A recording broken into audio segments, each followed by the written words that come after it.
reply to the debate. Minister, 5 minutes. I'm particularly pleased to be replying to this debate this evening. Last week's decision by the government is a historic one and marks the end not just of a programme, but of a most difficult period for the Irish people. 3 years ago, our sovereignty was ceded by a government that had squandered the most prosperous period in our history. We reached the point at which nobody would lend to Ireland because nobody believed in the competence or in the word of our government. Having spent 35 years of EU membership on all sides of the House, building and developing our reputation in Europe and elsewhere, to lose it in a couple of years marks, in my view, the biggest setback in our history as an independent state. Arguably, things could have been worse, as the government of the time imploded, yet hung on to power during 2010. It was the duty of the public service to keep things afloat until a new government was elected by the people.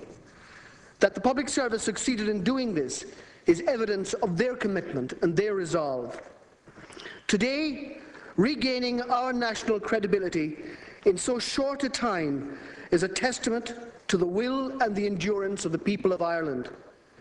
Again, as I've said before, when we look back at this period from more optimistic times, we'll be able to see more clearly the scale of our collective success in exiting the programme on schedule. That is not to say for an instant that there are not difficult days ahead and difficult decisions yet to be made. There are. But the threat, the existential threat to the very viability of this state that culminated in our entering the Troika programme is well and truly behind us. There's nothing hasty or rushed about the decision taken by government last week. It followed extensive consultations led by the Minister for Finance over the last few months with all the relevant parties. It followed consideration and feedback across government and from all responsible state agencies. And the decision has been welcomed by all our European partners.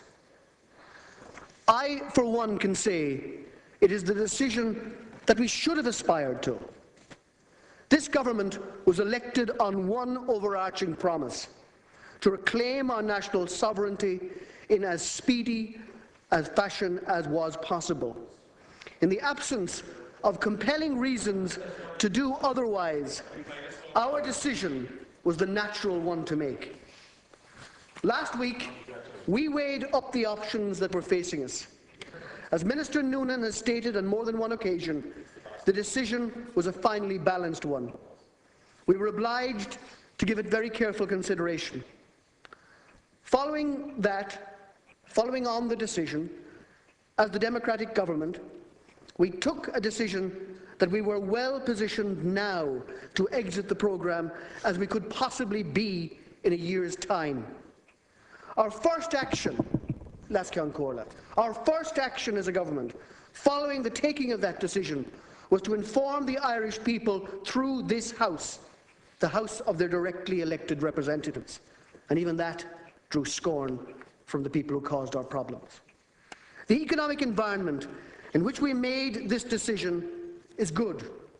Our bond yields are low and have remained stable since the announcement of last week. Our public finances are now under control. Our target deficit for next year is 4.8% of GDP, which will deliver a small primary surplus. We have met every fiscal target required of us by our programme so far, in excess of 260, as the Minister for Finance has informed the House. The banking challenge is a pan-European one, but unlike others, our banks have already been significantly recapitalised to a higher level than that required by the European-wide stress tests. In addition, the Irish taxpayer will not be the first port of call for any future funding from the European stress tests for the Irish banks that are due next year.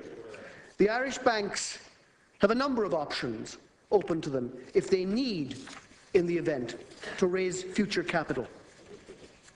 On that point, the House Alaskian Corla may be aware, if those opposite were even marginally interested, that today both Allied Irish Bank and Permanent TSB successfully concluded significant funding transactions in the international debt markets, raising a combined total of €1 billion of long-term funding.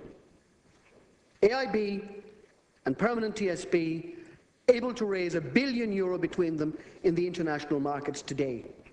Both transactions, which were heavily oversubscribed, represent another significant step forward in the rehabilitation of the Irish banking system.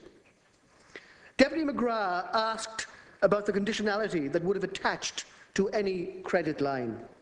The reality is the government decided, for all the reasons already on the public record, that there would be no application for a precautionary credit facility once we exited our programme. In view of that, we didn't get into the issue of what conditionality might arise. I'd also like to reiterate a point made again by Minister Noonan this morning, which is that applying for a precautionary credit line would not actually cover the risk should a wider problem emerge in the euro area.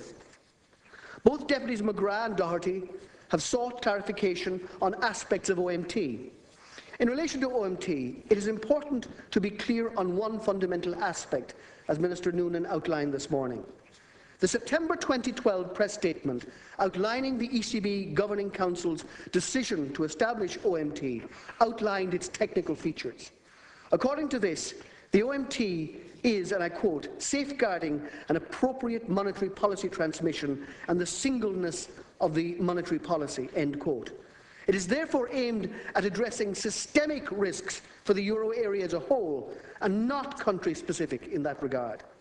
Having a credit line does not of itself guarantee access to OMT. The critical point about OMT is that its activation is a matter for the ECB acting in its full independence. On this basis, the government concluded that the time was right now for a clean exit, and I'm pleased that this decision has been endorsed by our friends and allies across Europe and abroad.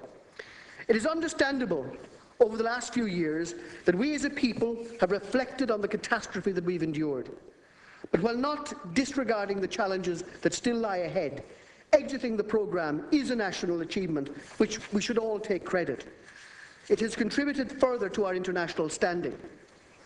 Lascian Corla, without gainsaying the real challenges that still lie ahead, we should as a country, perhaps for the first time in quite a while, be proud of what we have achieved and be confident of the future.